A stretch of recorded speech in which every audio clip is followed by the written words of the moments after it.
Nah, ini perhitungan dasarnya. Jadi yang pertama ini case-nya kalau kita menggunakan motor induksi satu fasa dengan daya 750 watt dengan penggunaan 4 jam. Nah, cara kita mencari watt hours-nya dulu, pemakaian dalam satu hari, dengan rumus ya tadi beban yang digunakan 750 watt dikali penggunaannya 4 jam. Jadi beban yang kita gunakan per harinya itu 3000 watt hours atau 3 kWh. Untuk mencari daya peak PV nya bisa kita masukkan beban dibagi ini watt peak PV yang mau kita gunakan dikali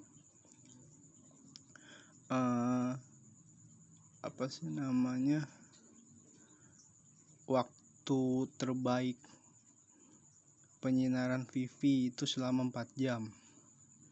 Maka kalau kita hasilkan ini kita cuma make ya kurang lebih 2 biji saja.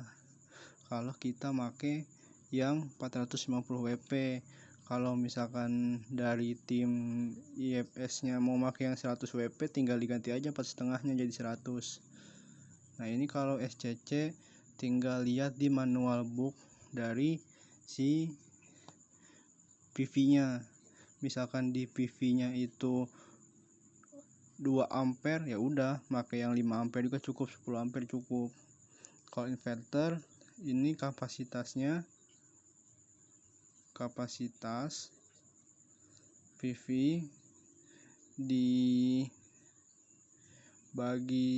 safety factor dikali efisiensi dari inverternya. Nah, ini kan tadi pakai yang 4,5, kan di sininya 2 pieces. Nah, ini hasilnya ya hitung sendiri. Ini kalau baterai daya jamnya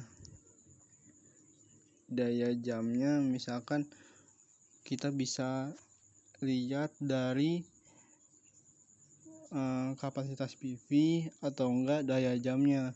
Kalau kita mau nyediain pemakaian keseluruhan per harinya kita bisa pakai yang ini watt hours. Kalau kita mau nyesuaiin dari penghasilan modul PV ya bisa dari kapasitas PV.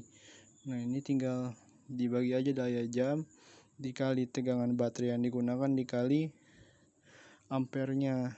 Misalkan kita ngikutin yang pemakaian per harinya yang 3000 watt hours, tinggal dibagi kita pakai yang baterai tegangan 12 sama 100 Ah. Nah, ini hasilnya hitung sendiri. Dah.